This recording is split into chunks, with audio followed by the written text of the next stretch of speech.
हूं दीपशिखा सिंह राजपूत और आप देख रहे हैं इंडिया न्यूज। 22 जिले 22 खबरों में आपका स्वागत है।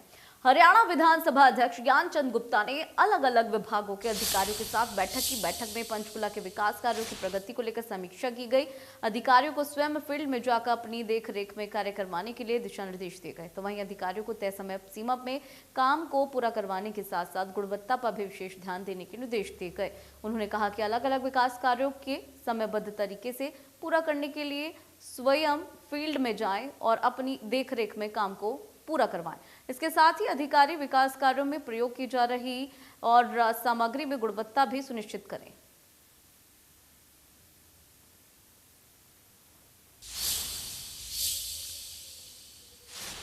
करनाल के कोरोना के बढ़ते संक्रमण और वैक्सीनेशन को लेकर संवाददाता महेंद्र सिंह ने जिला उपायुक्त निशांत कुमार से खास बातचीत की। सुनाते हैं आपको।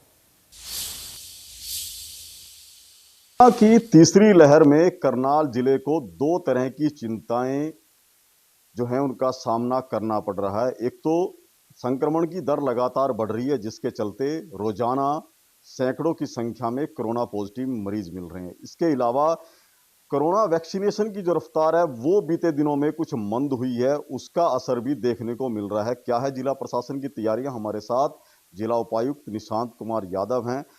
वो क्या प्रबंध कर रहे हैं जिस तरह से कोरोना संक्रमण बढ़ रहा है? जी सर, देखिए कोरोना के केसेस निश्चित रूप से बढ़े हैं। हमारे ज़िले में कल भी 360 केसेस पॉजिटिव आए हैं और अभी तक 2400 के करीब एक्टिव केसेस हैं। लेकिन राहत की बात यह है कि जो हॉस्पिटलाइजेशन है वो बहुत कम है, वो 1% के आसपास ही है। लेकिन फिर भी सतर्क रहने की आवश्यकता है, क्योंकि डे टू डे बेसिस पे केसेस बढ़े हैं और पॉजिटिविटी रेट है उसमें भी इजाफा हो रहा है। पहले ये जितने भी हम सैंपल लेते थे मुश्किल से 1 या 2% पॉजिटिव आते थे, अब ये रेट जो 10% से भी ऊपर पहुंच गई है। तो हमें बिल्कुल सतर्क रहने की आवश्यकता है। प्रशासन की तरफ से कोरोना से निपटने के लिए पूरी तैयारी है। कोविड केयर सेंटर भी बना दिया गया है, कल्पना चावला में स्पेशल वार्ड्स बनाए गए हैं। लेकिन साथ में हमारा फोकस वैक्सीनेशन पर भी है। वैक्सीनेशन अगर हम फर्स्ट डोज की बात करें तो लगभग 100% वैक्सीनेशन हमने पूरा कर लिया है। सेकेंड डोज में हम पीछे हैं, उसमें लगभग 30% लोग अभी भी वैक्सीनेट होने बाकी हैं। वो हमारा इस समय टारगेट एरिया है। जो 15 से 18 साल के बच्चे थे वो भी लगभग हमने उनको वैक्सीनेट कर दिया है। और जो हेल्थ केयर वर्कर्स हैं और सीनियर सिटीजन्स हैं और जो कोविड वॉरियर्स हैं उनको बूस्टर डोज लगना था, उसका भी कार्य जो है प्रगति पे है। तो मैं सबसे यही आग्रह करूँगा कि जो कोविड प्रोटोकॉल्स हैं उनको ज़रूर अपनाएं। तो सर, दो डेडलाइन जारी की थी, एक तो जो 15 से 18 वर्ष के आयु वर्ग के बच्चों के लिए 10 जनवरी तक की थी। इसके अलावा जिनको बूस्टर डोज लगनी थी वो भी 12,000 लोग चिन्हित किए थे। लेकिन ये आंकड़ा जब देखा जाता है तो काफ़ी कम है, क्योंकि 4,000 लोग हैं जो बूस्टर डोज लेने वाले हैं और भी बच्चों का आंकड़ा भी अभी तक जो है 80% हो चुका है। कोरोना का आंकड़ा झज्जर जिले के अंदर लगातार बढ़ रहा है। पिछले 3 दिन के अंदर झज्जर जिले के अंदर कोरोना के 550 से ज्यादा केस सामने आए हैं, जिसमें से ज्यादातर केस बहादुरगढ़ शहर के हैं। और अब तक कोरोना के नए वेरिएंट ओमिक्रॉन का एक केस झज्जर जिले में नोटिफाई किया गया है। कोरोना से बचाव के लिए जारी किए गए नियमों का पालन करवाने के लिए जिला उपायुक्त श्यामलाल पूनिया और एसपी वसीम अकरम को अपने प्रशासनिक अमले के साथ शाम के समय सड़कों पर उतरना पड़ा। शाम 6 बजे शुरू हुआ ये दौरा देर रात तक चला। अभी जैसे ओमिक्रॉन को लेके आपको जैसे ज्ञात भी है, अभी केसेस बढ़ रहे हैं, नंबर्स बढ़ रहे हैं। तो जो कंप्लाइंस है सामने शाम को चाहे दुकान बंद होने की हो एसेंशियल के अलावा, या फिर जो अन्य कोविड अप्रोप्रिएट बिहेवियर हो, वो ही उसका टेस्ट चेक के लिए हम निकले हैं। एसपी साहब हैं, एसडीएम साहब हैं, पूरे जो बाकी अधिकारी हैं। चालान करना हमारा सिर्फ मकसद नहीं, लोगों का देख के समझाइश हमारा प्राइमरी फोकस है। और उसके बाद यदि कोई वायलेशन है उनका चालान जरूर किया। उसकी भी जो टीमें हैं, ऑलरेडी 28 टीम हमारी इस मामले में गठित हैं। तो गांव में भी इवन जा रही हैं, शहर का ही नहीं। तो मैं उसकी जो कंप्लाइंस के लिए उसका भी लुक इनटू किया जाएगा। उसमें भी यदि रिव्यू की कहीं ज़रूरत है, कहीं पर उसमें भी शॉर्ट कमिंग्स है तो उनको दुरुस्त किया जाएगा। कोरोना की तीसरी लहर में नूंह जिले के अंदर अब तक पुन्हाना क्षेत्र के 76 वर्षीय शख्स की जान जा चुकी है, जबकि 243 नए केस सामने आ चुके हैं। इनमें 22 केस मंगलवार को सामने आए हैं। जिले के अंदर 103 एक्टिव केस हैं। इनमें से आज कुछ लोगों की शाम तक छुट्टी हो सकती है। नूंह जिले के अंदर कुल मिलाकर अब तक कोविड के 124 लोगों की जान जा चुकी है। 5,264 कुल केस सामने आ चुके हैं और ये जानकारी डिप्टी सिविल सर्जन एवं जिला नोडल अधिकारी डॉक्टर विक्रम ने बताया है कि तीसरी लहर में अब तक एक डेथ भी हुई है, जो पुन्हाना क्षेत्र के करीब 76 साल की एक महिला है, जिसने मेडिकल कॉलेज नल्हड़ में इलाज के दौरान कई दिन पहले दम तोड़ दिया था। डॉक्टर विक्रम ने बताया कि ओमिक्रॉन के केस बढ़ सकते हैं, लेकिन इनसे डरने की जरूरत नहीं है।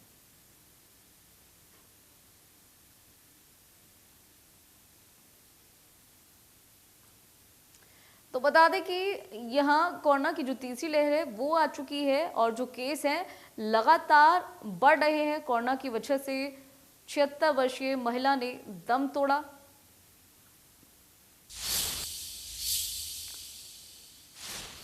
वहीं चरखी दादरी में कोविड संक्रमित डॉक्टर ही कोरोना संक्रमित मरीजों का इलाज कर रहे हैं। अब ऐसा इसलिए है क्योंकि दादरी के नागरिक अस्पताल में चिकित्सकों की भारी कमी है।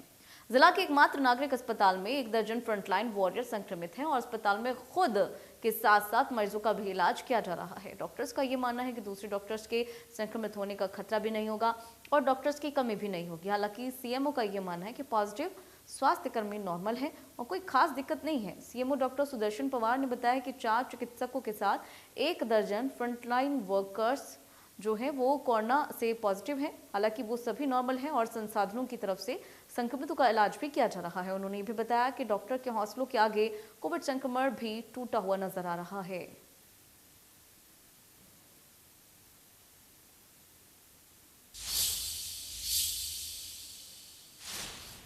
कैथल में कोरोना का कहर थमने का नाम नहीं ले रहा है।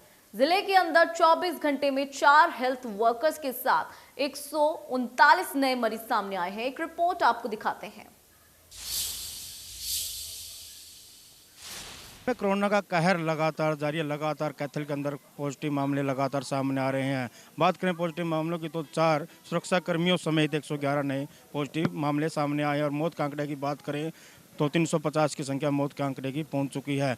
मैं मौजूद हूं इस समय नए बस स्टैंड पर। मैं दिखाना चाहूँ किस प्रकार जो यहाँ पर सोशल डिस्टेंस की जो धज्जियां हैं यहाँ पर साफ उड़ती हुई दिखाई दे रही है। और बात करें टोटल एक्टिव केसों की संख्या तो 527 की संख्या यहाँ पर पहुँच चुकी है। और बात करें 17 दिनों में 707 कोरोना पॉजिटिव मामले सामने आ चुके हैं। और बिना मास्क आप सीधी तस्वीरें देख रहे हैं कि किस प्रकार बेखौफ होकर यहाँ पर सारे आम जो यात्री यहाँ पर घूम रहे हैं। जिला प्रशासन को चाहिए कि लगातार जो मामले सामने आ रहे हैं उसको रोकने के लिए अभियान चलाया जाए। अभियान चलाने की बात तो दूर है जनाब, यहाँ पर जिला प्रशासन सिर्फ सचिवालय तक ही सीमित रह जाते हैं। सचिवालय तक ही प्रेस नोट जिला प्रशासन के सीमित रह जाते हैं। और प्रशासन को चाहिए कि जो मामले बढ़ रहे हैं इनको रोकने के लिए ग्राउंड दौर पर काम किया जाना चाहिए ताकि जो मामले बढ़ रहे हैं उनको रोका जा सके। अब देखना ये होगा कि जो लगातार मामले बढ़ रहे हैं इसमें रोकने में कैथल जिला प्रशासन सफल होता है या फिर ऐसे जो लगातार मामले हैं बढ़ते नजर आएंगे। कैसे कैमरामैन पवन राविश के साथ Manoj Malik, India news, Haryana.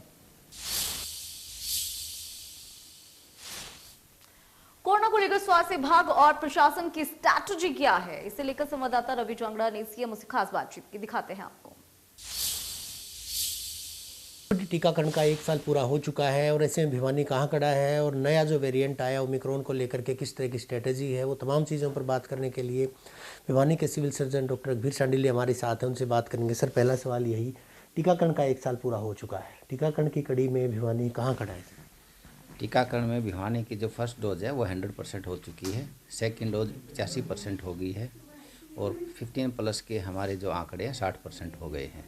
प्रिकॉशनल dose भी हमारी स्पीड अप हो रही है। इस प्रकार जो हमारे वैक्सीनेशन के तेज़ी कार्य होने के कारण हमारे जितने पेशेंट आते हैं 95% या तो एसिम्टोमेटिक है, माइल्ड सिम्टोमेटिक है और सभी होम आइसोलेशन पर मैनेज हो रहे हैं। होम आइसोलेशन में अच्छी सर्विस मिले इसके लिए हम हेल्प डेस्क बना रखा है जिसका नंबर 242 130 नंबर है। और इसके लिए हम, क्योंकि कोविड में मानसिक रूप से भी पेशेंट थोड़ा सा बीमार हो जाता है, इसके लिए हम काउंसलर भी रख रखे हैं जो सुबह 9 से लेकर के 3 बजे तक काउंसलिंग करेंगे। काउंसलिंग के साथ साथ भी हम स्टेटस पूछ लेते हैं कि उनके हेल्थ टीम आई कि नहीं। और ATR की टीम, डॉक्टर की टीम, सुपरविजन की टीम, ऐसे हमने सारी टीम बना दी है। और हर टीम का रिव्यू के लिए हम 4 से 5 बजे तक रिव्यू करते हैं, जो कि आज भी हमने उसका रिव्यू करना है। तो जो भी हेल्थ सर्विसेज है उसमें जो भी डेली जो गैप आएंगे उसको हम फिलअप करके बेहतर चिकित्सा सुविधा जनता को देने की कोशिश करेंगे। जाहिर तौर पर सर 550 यानी 600 के करीब मरीज आ चुके हैं सर। हालांकि सुखद बात यह है कि 6 या 7 लोग ही महज हॉस्पिटलाइज हुए थे। ओमिक्रॉन के कितने मामले आए सर, कितनी डेथ अभी तक कोविड की वजह से हुई है और किस तरह से मैनेज किया जा रहा है? देखो, पिछले साल तो बहुत ज़्यादा डेथ हुई थी। मैंने बताया कोविड वैक्सीनेशन के कारण हमारे पेशेंटों की सिम्टोमेटिक और हॉस्पिटलाइजेशन की रेट बहुत कम है। अभी तक हमारे 6 ही पेशेंट दाखिल हैं और डेथ है वो 2 ही हुई हैं, और 2 डेथ हुई है वो भी काफ़ी कोमोर्बिड पेशेंट की थी। अल्कोहलिक डिजीज़ की थी उनको, और एक पेशेंट को साथ में टीबी भी थी। तो वो हमारे यहाँ नहीं हुए, आउट ऑफ डिस्ट्रिक्ट हुए हैं। तो इसमें ऐसी कोई चिंता की बात नहीं है। ओमिक्रॉन के सिम्टम कम होते हैं, लेकिन हम टेंडेंसी यही रखें कि जनता अपना सोशल डिस्टेंस रखे, मास्क पहने, बार बार हाथ धोएं और कोविड वैक्सीन लगवाएं, क्योंकि इसकी जो ट्रांसमिशन की जो स्पीड है वो बहुत ज़्यादा है और बहुत तेज़ी से फैलता है। तो जो आदमी कमज़ोर है, इम्यूनो कम्प्रोमाइज़ है, डायबिटीज़ है, कैंसर का मरीज़ है, जो 60 साल से ज़्यादा उम्र है, जिसने को वैक्सीन नहीं लगवा रखी है, उन लोगों को ज़्यादा खतरा है। तो उनको बचाने के लिए हमें ये 4 चीज़ों का ध्यान रखना चाहिए। वैक्सीनेशन के साथ सोशल डिस्टेंस, मास्क पहनना और बार बार हाथ धोना। टेस्टिंग, ट्रैकिंग, ट्रीटिंग की बात करें सर, टेस्टिंग कितनी की जा रही है? ट्रैकिंग और उसके बाद ट्रीटिंग का अलग इशू है, तो टेस्टिंग की अगर बात करें डेली होती है, और ट्रेसिंग भी हमने टीम बना रखी है, वो 24 आवर में ट्रेसिंग कर देती है। वैक्सीनेशन को और ज़्यादा बढ़ाने के लिए किस तरह के कदम उठाए जाए? वैक्सीनेशन बढ़ाने के लिए हमने एनजीओ का सहयोग लिया है और पुलिस का सहयोग लिया है, और हमें ये जो एजुकेशन है इनका भी सहयोग लिया है। तो हमारी वैक्सीनेशन की स्थिति राज्य में बहुत अच्छी है। कब तक 100% कर लिया जाएगा? 100% जैसे 100% की हो गई है। 26 जनवरी तक हम चाहते हैं कि सारी जो वैक्सीनेशन का कार्य पूरा हो जाए। शुक्रिया हमसे बात करने के लिए डॉक्टर रघुवीर सांडेले, जिनका साफ तौर पर कहना है कि 26 जनवरी तक तमाम वैक्सीनेशन पूरा कर लिया जाएगा। टेस्टिंग की जा रही है, ट्रैकिंग की जा रही है और ट्रीटिंग भी की जा रही है। वीडियो जर्नलिस्ट सुमित अवस्थी के साथ रवि जांगड़ा, इंडिया न्यूज़, हरियाणा। प्रदेश भर में आंगनबाड़ी वर्कर्स अपनी मांगों को लेकर लगातार ही धरना दे रहे हैं। वहीं पानीपत में भी अपनी मांगों को लेकर हड़ताल पर चल रहे हैं। आंगनबाड़ी वर्कर्स ने शहरी विधायक के पानीपत कार्यालय का घेराव किया। हजारों की संख्या में कार्यालय का घेराव करने पहुंचे आंगनबाड़ी वर्कर्स ने प्रदेश की सरकार के खिलाफ जमकर नारेबाजी की। उन्होंने कहा कि आंगनबाड़ी वर्कर्स को सरकारी कर्मचारी का दर्जा दिया जाए। वर्कर्स ने सरकार को चेतावनी देते हुए कहा कि हमारी सभी मांगे मान लें, नहीं तो उनका प्रदर्शन आंदोलन का रूप ले लेगा।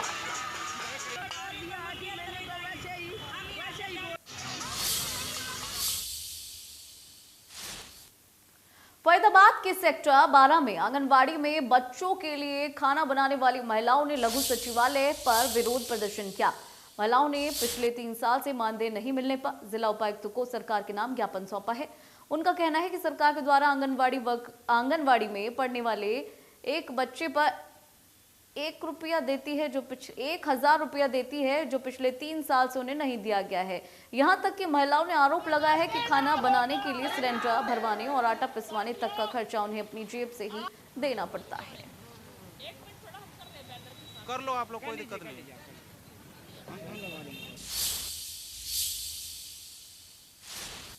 अंबाला में नगर निगम का डिफॉल्टर्स पर करोड़ों रुपए बकाया है और इसी के चलते निगम आर्थिक नुकसान झेल रहा है। लेकिन अब निगम ऐसे लोगों को कोई छूट नहीं देगा।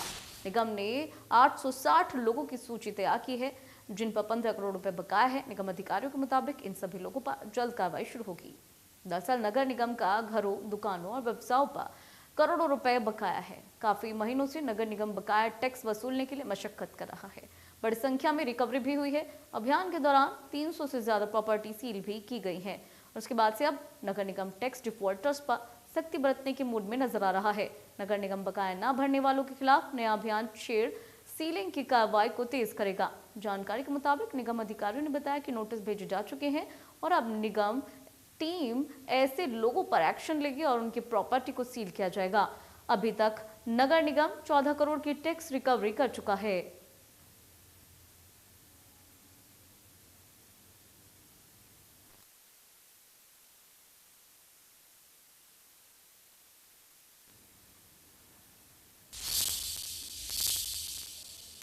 सोनीपत में गोहाना रोड फ्लाईओवर पर सड़क धंसने के बाद से सड़क निर्माण का काम लगातार जारी है और इसी के चलते शहर भर में कई रास्तों को बंद कर दिया गया है ताकि ट्रैफिक व्यवस्था पूरी तरह से दुरुस्त हो सके। ट्रैफिक इंचार्ज ने बताया है कि शहर में भारी वाहनों की आउटसाइड से ही एंट्री दी जा रही है और ट्रैफिक जैम की समस्या से निजात पाने के लिए अब नया रूट प्लान भी तैयार किया गया है जो कि 90% सफल रहा है। सड़क निर्माण कार्य 10 दिन के अंदर ठीक करने का दावा किया जा रहा है और इसीलिए 10 दिन तक ट्रैफिक व्यवस्था नए रूट प्लान के हिसाब से ही चलाई जाएगी।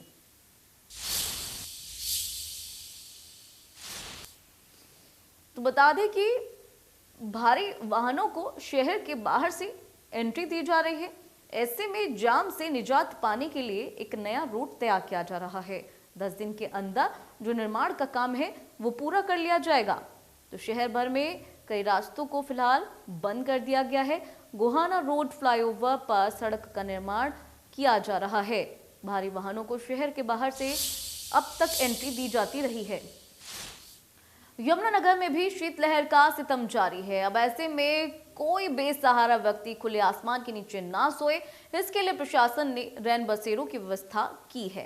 जिला रेड क्रॉस सोसाइटी और निगम की टीम खुद जिला उपायुक्त भी औचक निरीक्षण पर निकलते ही रहते हैं। रियलिटी चेक करने जब इंडिया न्यूज की टीम सड़कों पर उतरी तो देखा गया कि कई लोग खुले आसमान में दुकानों के नीचे सोए हुए हैं। उनका कहना है कि उनके पास कोई आई कार्ड या फिर आधार कार्ड नहीं है और किसी ने कहा है कि रैन बसेरे में जगह नहीं है। तो रैन बसेरों के जो केयर टेकर हैं उन्होंने बताया कि उपायुक्त के आदेश के मुताबिक अगर आधार कार्ड है तभी यहां पर एंट्री दी जा सकती है।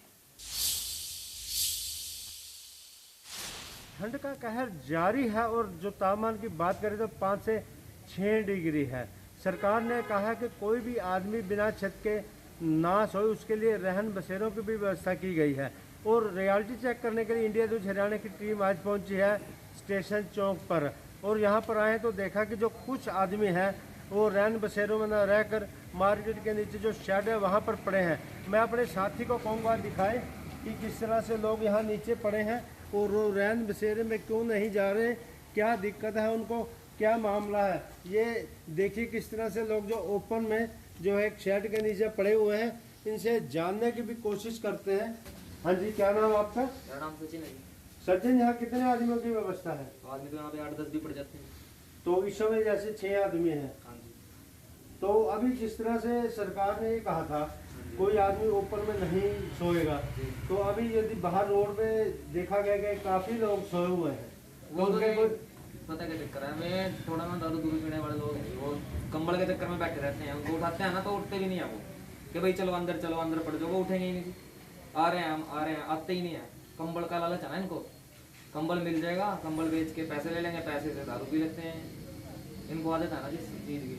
नहीं, फिर भी कोई ऐसी व्यवस्था हो। आती है जी टीम, रोज आती है इनको उठाने के लिए, अंदर रोज से लगे चले जाते हैं। रेड क्रॉस से आते हैं, नगर निगम से भी आते हैं। नहीं, उनका ये कहना है कि यहाँ जगह कम है, इस वजह से वहाँ सोए। नहीं, ऐसा तो नहीं है, जगह कम नहीं है। जितने यहाँ पे आ जाते हैं, बाकी निरंकारी भवन पे छोड़ देते हैं, निरंकारी भवन वाले पे और बस स्टैंड वाले पे छोड़ देते हैं। तो मतलब आपके पास जगह की कोई दिक्कत नहीं? इस जगह की तो कोई दिक्कत नहीं है। धन्यवाद। बिल्कुल, जिस तरह से जो बाहर पे लेटे हैं उनका तो ये कहना है कि यहाँ पर रेड क्रॉस में जो निगम ने व्यवस्था की है वहाँ पर कमी है, लेकिन केयर टेकर बता रहे हैं कि यदि वो लोग आते हैं तो और भी व्यवस्था जहाँ किया जाता है और ये लोग शराब पीते हैं, जो भी इनका आरोप है, देखने वाली बात है कि व्यवस्था है या नहीं है, बाकी ये जाँच का विषय है। यमुनानगर से देवदास शारदा, इंडिया न्यूज हरियाणा। रतिया में एक युवक की लाइव पिटाई का सीसीटीवी फुटेज सोशल मीडिया पर काफी वायरल हो रहा है। ये घटना मेन बाजार की बताई जा रही है, जहां पर युवक को गाड़ी में सवार 4 युवकों ने पकड़कर बुरी तरह से पीट डाला। पिटाई की घटना सीसीटीवी में कैद हो गई। एसएचओ का कहना है कि आरोपियों की शिनाख्त करके जल्द ही आरोपियों को गिरफ्तार कर कड़ी कार्रवाई की जाएगी। घटना के बाद से बाजार में दहशत का माहौल है।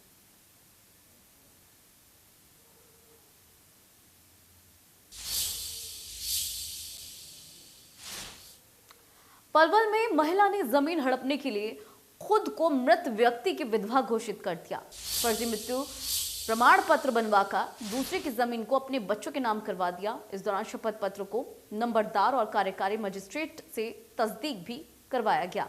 मामले की जानकारी मिलने पर जमीन मालिक ने पुलिस अधीक्षक को शिकायत दी। पुलिस अधीक्षक के निर्देश पर गदपुरी थाना में मां बेटों के साथ 5 नामजद आरोपियों के खिलाफ केस दर्ज किया गया।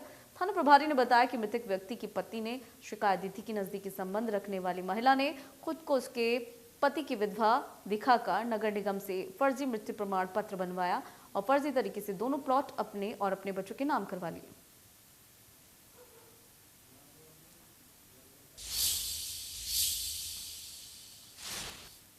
हरियाणा के सबसे बड़े औद्योगिक क्षेत्र आईएमटी मानेसर में चोरों का आतंक लगातार बढ़ता जा रहा है। रोजाना चोरी से न केवल कर्मचारी बल्कि उद्योगपति भी काफी परेशान हैं। इसी समस्या को लेकर गुरुग्राम पुलिस के सामने उद्योगपतियों ने गुहार लगाई है और उद्योगपतियों ने आईएमटी मानेसर में हो रही कर्मचारियों की बाइक चोरी के मामलों में गुरुग्राम पुलिस के आला अधिकारियों के सामने शिकायत रखी है।